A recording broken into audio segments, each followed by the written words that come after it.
this podcast has been.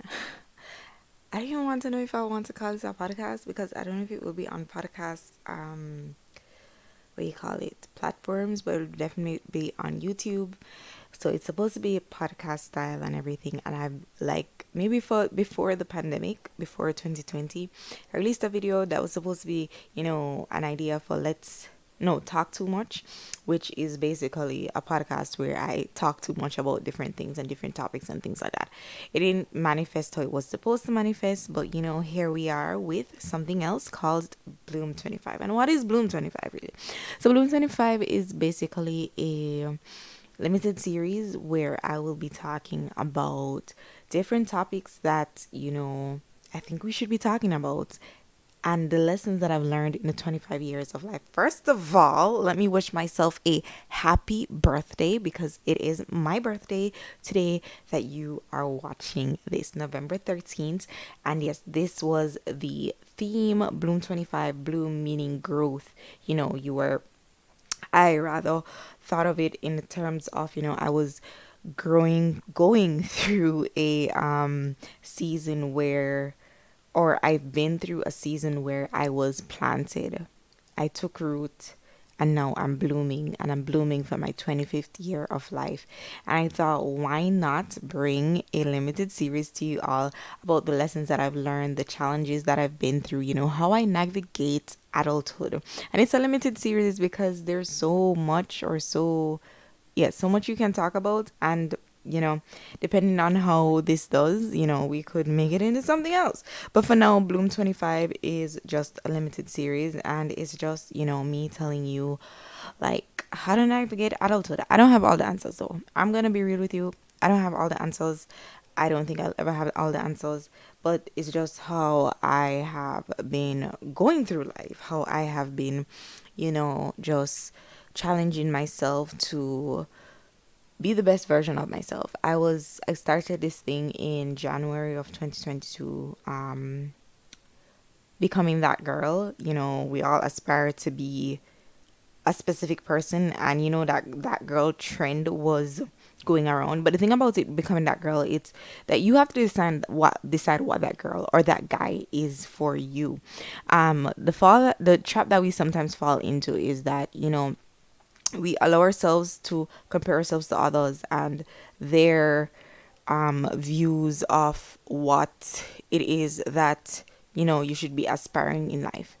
I don't do that, or rather I don't do that anymore, because at one point, or at some points, as a matter of fact, like when you're scrolling on social media and all of these things, you get into that trap where you want to compare, and you have to be like, hold up, you are that girl and you don't need to be following anyone else's lead. The only lead that you need to follow is the Holy Spirit's. Oh yeah, I'm a Christian too. So if you haven't picked up that up by now from the intro, yeah, I'm a Christian too. So the only leading that you need in your life is the Holy Spirit's. You could care less about any other person's opinion. Like, it's not to say that you don't value what somebody has to say, but the value of what somebody has to say should not come above what God has said to you, as well as what you say to yourself. And you also have to evaluate what you say to yourself too. Mind you, this is very much unscripted. Like, I don't know what I'm gonna say, but it could segue into other things. So just be prepared for some raw truth and all of these things. You understand? So yes, you need to not compare yourself. And in not comparing yourself, you have to know your worth. And when you know your worth, you apply that pressure. No, in applying that pressure, sometimes probably, I feel like sometimes, maybe it's just me thinking because nobody has ever said it to me before, but I feel like sometimes persons think I'm just too much. And what I've been saying lately is, if I'm too much, that's okay. You can go and find less. Like, it's not that serious. Not everybody's gonna be a cup of tea. I know I won't be everybody's cup of tea, but I know what I bring to the table, and I'm gonna bring what I bring to the table. I'm not gonna be afraid. As a matter of fact, if I know I have the table, I'm bringing the table. Okay? If I know I have my own table. Call me extra. There may be another table out there, but call me extra. I'm bringing my own table. I got my own table. I can bring it, right? So, some people might look at you when you're at a point where you do know your worth. And I think that's another thing. Like, how do you figure out how your worth, like how is it that you reach that point where you do know your worth? But before we go into that, I was saying that you have to know your worth, and knowing your worth can, for some persons, might come off cocky, might come off like you're showing off, might come off as being too much. And again, that's okay. That's okay. You just have to know within yourself how not to actually be vain about it, be overconfident, because confidence is good, but then you have overconfidence where it's like, okay, there can be a very thin line, and you know you're just not humble anymore. So you have to know how to navigate, being humble, but yet knowing that you are that girl or that guy, whoever you are. So how do you know your worth? So let me backtrack to college, university. Just graduated university. Didn't go to university. I mean, didn't go to college. I mean, what's going on here? Didn't go to my graduation. So I have a bachelor's in marketing, and I am a digital marketing executive. That's besides the point. We're backtracking to college here. Like, yeah, first year university, because I don't think high school was that bad for me, in the sense that I really kind of just stuck to myself. Did my thing. People knew that, okay, I used to live in Panama, but it wasn't I just did my thing. Like, I could care less. I did well in high school. Like 3 point something GPA. I think it was a 3.7 something GPA. Girl she did smart. But then you reach university, and it's a whole different ball game. It's a whole different players, whole different gameplay, whole different everything, and it's really not the same thing as high school. And I think in Jamaica especially, it's a shocker, because they say, oh, go to sixth form, because sixth form will prepare you for university. And what sixth form is grade 12 and 13. So I don't know where the grades stop in the US, but there are extra grades 12 and 13, I think, in the UK too, and whatever.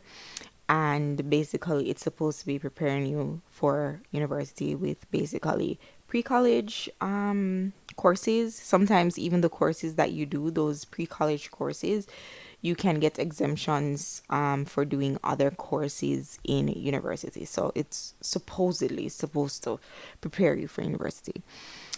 Yeah, it did not do that, at least not for me. Gave me an extra 2 years to Ireland Gallivant, because I was just doing four subjects, CSEC subject, CSEC, CAPE subjects. Yeah, I was just doing four CAPE subjects, and you have more free time in your timetable. So I mean, I spend most of my time in the library, don't get me wrong, but I think I spent most of my time sleeping in the library. I'm not gonna lie to you, I probably did that.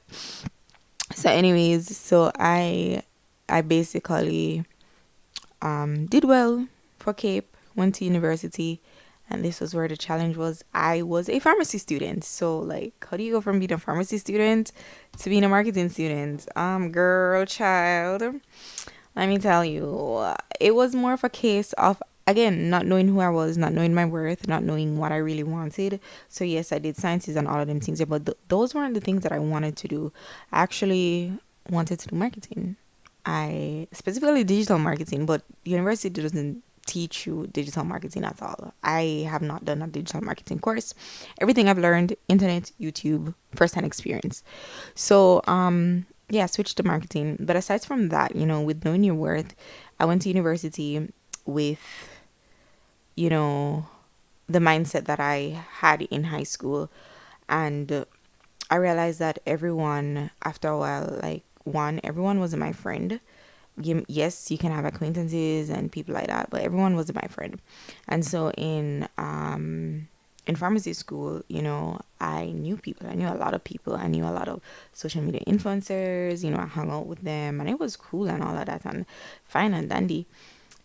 But then other areas of my life started lacking, because I was hanging out with them, going out with them, you know doing all the stuff that I wasn't supposed to do, university stuff.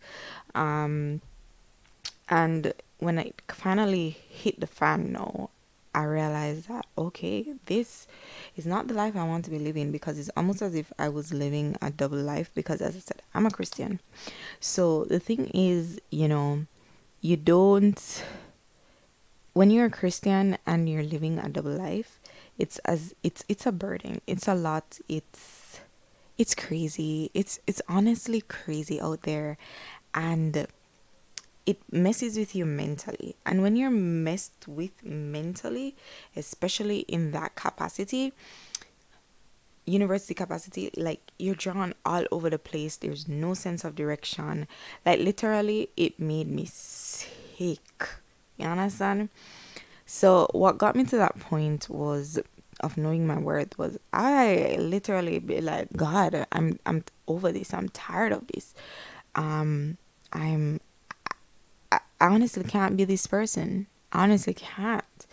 And then from that point, when I was honest with myself, because you have to be honest with yourself, you it's I mean, yes, God knows. God knows where you're at in life. God knows your situations, your circumstances, your temptations, all of these things. But even though he knows it, he wants you to come to that place of honesty. He wants you to come to that place where, yeah, you acknowledge it. And even if you go back there, at least you acknowledge it, and you know for yourself, and you know yourself, say, yo, it's because of this where I'm like this. So you have to come to that point where you're honest with yourself, honest enough, like really honest, in like not trying to hide anything from yourself, because God already know. So once you know that for yourself and you're not hiding it from yourself, then from there you can go forward and say, okay, this is what I know about myself, this is what I understand about myself. What am I gonna put in place now that I know this? How am I gonna navigate from here with this information? Because in life, with every new information that you get, um we're not born with knowledge, in a sense, where as we grow older, we get knowledge from either learning through theory or learning through experience. And wherever it is that you learn that new knowledge, what are you going to do with that information? A lot of us, we get this new information, whether it be about ourselves or about whatever it is, and it just sits there. It causes no change. It causes nothing. It's just there. And how do you expect to grow if you just have knowledge? A lot of us, we're all talk, we talk enough. We say a lot of things. We sound knowledgeable, but we don't have no common sense. There's no growth, because what? You just know the theory. You just know, okay, this happened to me, but I'm not gonna change. How do you expect to get change if everything remains the same? So I wanted change, and I made the first step to changing by asking God. I was like, God, I'm tired of this. And this is how I talk to God sometimes. I'm like, God, I'm over this. I'm tired of this. Like, what? And from there it just went uphill. Changed my major. Started dissociating. Well, it wasn't intentional. I was in a new faculty. I wasn't hanging around, the same areas that those friends were. I love them still. I have nothing against them. It just happens that, whenever you are entering new seasons of life, sometimes you have to just dissociate, or you aren't in a position to be around them. So if I do see them, oh yes, we're gonna have a good time, because I have nothing against them. But knowing my worth at the same time, a good time for me might not be a good time for them. A good time for me might be like, oh, catching up, um having maybe like a link up, with food and all of them things there. But a good time for them might be like, yeah, we need to go party or something, something like that. And I don't really depend that like that anymore. Like, no. As a matter of fact, even aside from being a Christian, I just feel like parties overall have play the same music. Like, why am I paying money to hear the same music? I pay for Apple Play. I can have my own party here at home and play my music. Like, yeah. So that's the vibe I'm on. And that's how I got to the point of knowing my worth. No, it's for applying pressure. I was very, very scared for some time to actually apply pressure. And by applying pressure, I mean putting myself out there as I am right now. Even with YouTube, even with, Mazimaka Beauty page, even with my business, Hawk Studios. Yeah, all of that. Yeah, the pressure part. So me know more, but me scared for put it out there. I'm scared to put out the content, and even now, it's still something I'm working on. But I have to say that my confidence level has been through the roof, through the roof. Especially during the season, it's my birthday, so it's International Z Day, and it's gonna be International Z Week. As a matter of fact, I've been celebrating from the week before. Um, but yeah, applying the pressure is another thing. So you know who you are, you know your worth. You you're living in your truth. But then the mind just shook. Then the issue is now to have people know your worth. Have people know who you are, what you stand for. Have people know that you exist. And it's not to say that you want to become famous, but even in building your brand, we all have something to offer. And in building your brand, you have to put yourself out there. Nobody's gonna know you if you don't go out there. Nobody's gonna know your business if you don't go there. Nobody's gonna know you have a YouTube channel. Nobody's gonna know that you have this talent, whatever it is, if you don't put yourself out there. So you may complain and say, oh my gosh, I'm not getting the views or whatever that I want to. But the fact that you're putting yourself out there, I'm telling you, people are watching. They may not like, they may not comment, but they're watching and saying, oh my gosh, I wish I had the confidence to do that. And honestly, sometimes I get feedback and I'm like, wow, this is what you people think. Like they'll say like, oh my gosh, I love what you do. And sometimes it's from people that are like not necessarily always commenting or liking what I put out there or watching my content. But the fact that I'm putting myself out there, they're like, I love that you do that, right?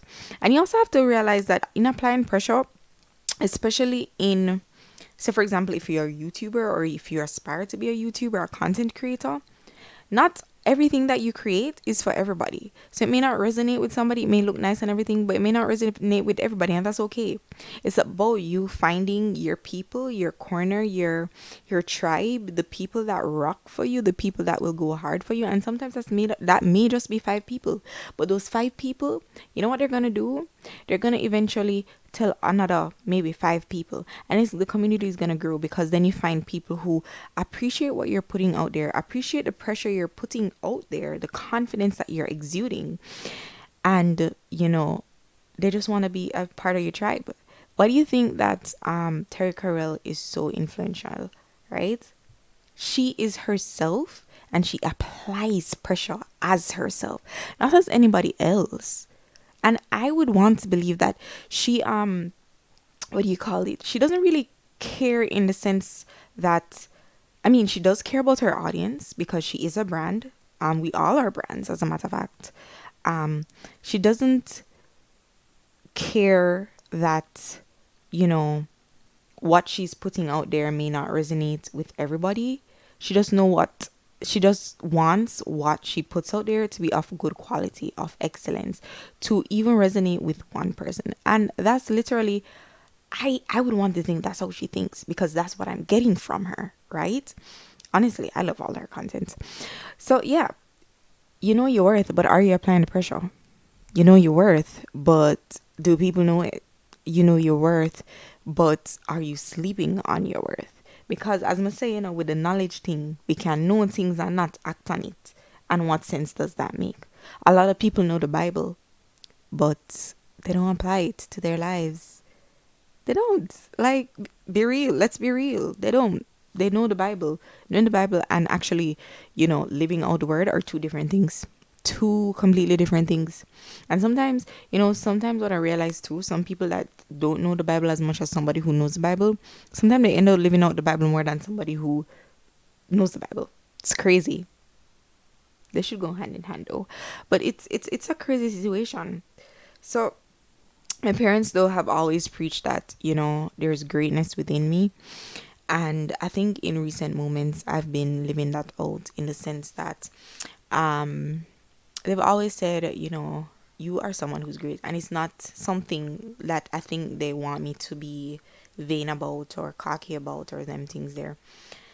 But when I look at myself and I think of how I went from wanting to become a pediatrician to then a pharmacist to now being a marketer, a digital marketer, and I I'm living out the visions of my life because there's some things that I thought about that I've been thinking about, but I thought about especially when I was younger, and when I look back, I'm like, whoa, God, wow, I'm literally living out my life that I dreamt of. And you also have to be careful what you say and what you write down and what you put on your vision boards. Because those, not to say, because I'm not with the whole manifestation thing at all. Okay, baby? Not with it. But those visual representations. And even in the Bible, it says, be careful what you say because there's life and death in the power of the tongue. But when I tell you that I've looked at my vision board for this year and the things that I've accomplished are crazy. The thing, like, especially in this last part of the year, it's so crazy. And honestly, I never I got, because let me tell you about my job, the job that I have, that I recently got a 9 to 5 in September. Before that, I was, what do you call it? I was running my business. And I took a break in August, so like business picking back up was crazy. So say I applied for a job in, I want to say like the second week of September, and actually applied for the job on a whim. Like when I looked at the stuff, I'm like, do I really qualify to get this job and things? But may apply, girl, apply with confidence, because it's not that I didn't have experience, but they wanted agency experience, which I didn't have. But anyways, moving on. Say I applied the Monday. By the Wednesday, they called me. Are you available for an interview the Friday? I'm like, oh, hold up. Yes, I am. So I did the interview. And by the following week, Monday, they're like, okay, you have the job. You come to work the following week, Monday. Tell me now. Had I looked at, you know, the description of the way you call it, the job description and all of these things and what they required and what the qualifications were and all of these things, I would say I was not qualified. But you see, in the eyes of God, you are always qualified, baby. But yeah, I did that with, I literally applied the Monday night. Didn't remember I applied. I don't think I remember I applied. Got the call, and here I am, about almost 3 months in this new job. Yeah, greatness. Because why I say that is, on my resume also, um, I have a whole host of things that I do. I do videography. I do live streaming. I sometimes dabble in photography. Not my favorite thing. I love anything dealing with video, anything dealing with stuff like this.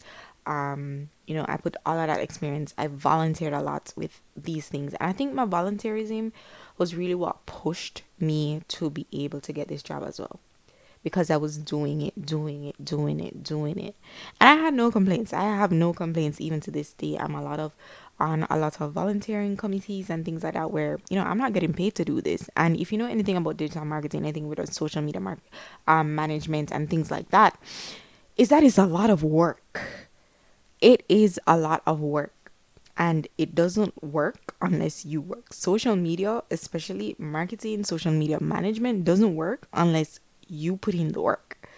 So it is a lot of work. And people just think you just get up and post and all of these things. But again, greatness. I knew what I brought to the table. I knew I brought the table. It was just for me to exude that greatness, to exude that worth, to apply pressure, step on some necks for persons to see that, okay, yes, I can bring this to the table, or rather, I am bringing the table. I am the table. It's so crazy. So yes, that, my parents always preached that, and I did not realize that until recently, that I am someone, the greatest of all greats is God, of course. But in human sense, I'm someone who, has a purpose. Again, this they didn't say this for me to grow up being vain or anything like that. They just wanted me to push myself, not to do mediocre work, not to be a mediocre person. And I feel a lot of us are mediocre persons. We're sitting on ourselves, we're sitting on our ideas, we're sitting on our talents, right? Guess what? Sitting on these things will not allow them to grow. You will not grow, honey baby. You will not get money. You will not get experience. You will not get not even exposure. Because the thing about it, the thing nowadays is that, oh, you can get exposure from collaborating with me and them things there. Yeah, not even that you could get, because you're not doing nothing. You're not doing anything. And if you're not doing anything, then honey baby, it's not gonna work. It's so, yeah, that's it. That's basically how you can find your worth. You can apply the pressure. And finally, it is that sometimes, when the devil see you a progress, when the devil see say God use you for your purpose, because sometimes, this is going to segue a little bit. Sometimes when people think about purpose and they think about, the purpose that God has for them, they think it has to be in church. No. You know who comes to church nowadays? Mostly the saved people. They're already saved. We don't need more persons in church per se. We need more persons in the workplaces. We need more persons in public. We need more Christians, and by persons I mean Christians. We need more Christians out there who are living the gospel, who are living the word. And by your actions and by your words, you can influence others. We really don't need any. As a matter of fact, I'd prefer.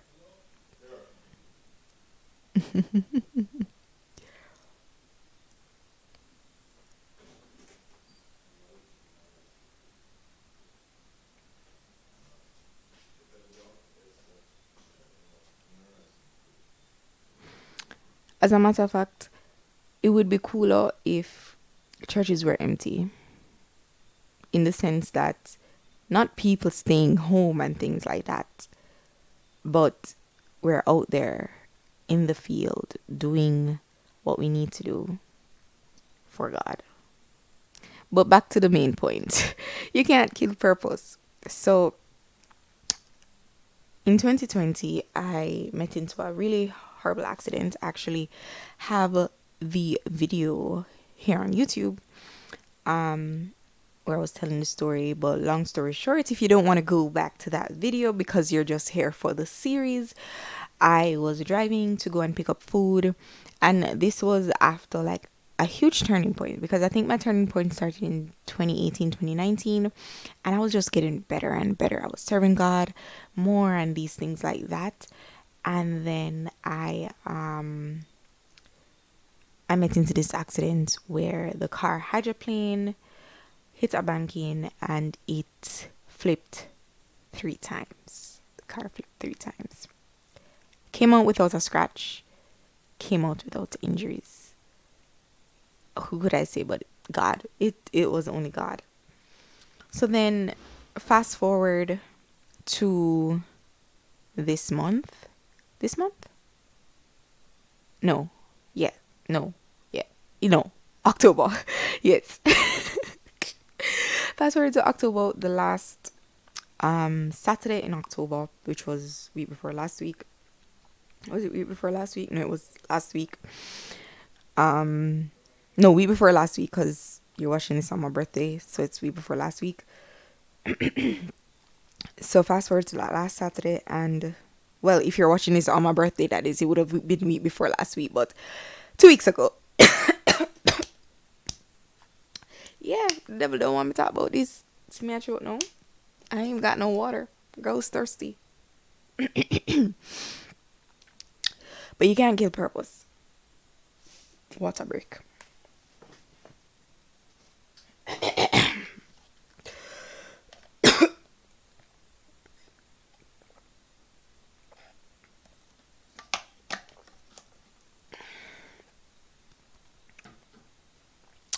So 2 weeks ago, I met into another accident, which wasn't as bad as the first one because in the first one, the car got, I mean, it flipped 3 times, everything caved in. Only saving grace is that girl did shot. Girl is a shorty. I know I've been catfishing you guys if you follow me on Instagram. I'm not that tall, guys. I'm really not that tall. I'm literally a shorty. I think I only have 2 friends that are shorter than me. Yeah, or 3 friends that are shorter than me. Everybody else, tower. So, the only saving grace was that, well, not the only saving grace, because God's saving grace was there throughout. So let me not say the only saving grace, but the accident that happened 2 weeks ago was actually not as bad as the first one, because as I said, the other one, the vehicle caved in. You guys can watch the story time. This one now was a taxi's fault, Jamaican taxis, and they overtook and they, I don't know, me that did it, they send me a sit around at the back. I'm not a backseat passenger. I am a passenger princess, which means I sit at the front, right? Because I just feel like my front seat appearance. But it so happened that I was like, okay, let me sit at the back. Sit at the back for the whole journey. And you know where the taxi come like? The back. So now I'm still recovering from injuries. Well, in terms of internal injuries, muscles and so I have scoliosis and all of these things. I'm still recovering from that from 2020. Only for this lady, taxi lady, yes, taxi lady, yes, a taxi lady, to come and hit the backside of where I'm sitting, literally, because I could have been sitting on the other side and I don't think it would have been that worse. Well, yeah, that worse. But yeah, I was sitting at the back and that's where she hit. Body went like this, and immediately my whole body started hurting. So I say that to say though that based on the circumstances of the accident, it could have been much worse because both sides of the car could have caved in if she was coming any faster, because we would have hit into a wall and all of these things and whatever based on the logistics. And I say that to say I was sitting at the back. I could have been injured, Again, you can't kill purpose. And you see, sometimes when you're working for God and God has an assignment for you or assignments and you're not done yet, let me tell you, the funny thing about it is that same morning I woke up and I got dressed, everything. It was really early in the morning. Went to my dad and said, yo, dad, I'm leaving. Normally, if I'm leaving that early, because my dad doesn't necessarily wake up fully at that time. So if I'm leaving that early, he'll say, okay, have a good day, whatever. He got up and he prayed with me. And it's not uncharacteristic of him to do that because he does it often. But the fact that the time that it was done, yeah, that was a bit uncharacteristic. He'll usually say, have a good day, go back to sleep, I leave the house, right? But if he's already awake, chances are he's gonna pray with me or pray with the family when we're leaving out. We've actually made it a habit to pray before we leave out, because the devil out here rampant to steal, kill and destroy, and that's what he's trying to do. And I feel like that prayer, along with so many other prayers, was what kept us that day and kept us safe, even though parts of the car got damaged. I mean, the taxi's car was more damaged than ours. But, I'm thankful. I'm grateful. And again, you can't kill purpose. So whatever it is that you have inside of you, you're going to just expect a fight. Whether it's it from people, whether it's it from the devil himself, trying to come and steal and kill and destroy your poor little soul. But if you're doing something, put your all in it. Don't give no mediocre work. Do your best. Do it for God. Because I feel like everything that you do on this earth, whether it is, for example, exercising, whether it is the food you eat, God call us to, take care of temple and things here. God call us to, whatever we do, the talents, the story of the talents, to multiply what we do and things like that. We're to be stewards of all of that. So do it as if you're doing it unto God, not man. Like, who cares about us? Like, we're just humans. We are just flesh and bone. We're going to die one day. God is eternal. And gotta go keep you. I'm not lie. If your assignment not done, gotta go keep you. And it's just to trust him and to know your worth and to apply that pressure and to step on those necks. So thank you for staying to the end. This raw, unscripted, series of Bloom 25. I'll see you next time with, some more raw, unscripted truth to come to you of what I've learned in my 25 years of life.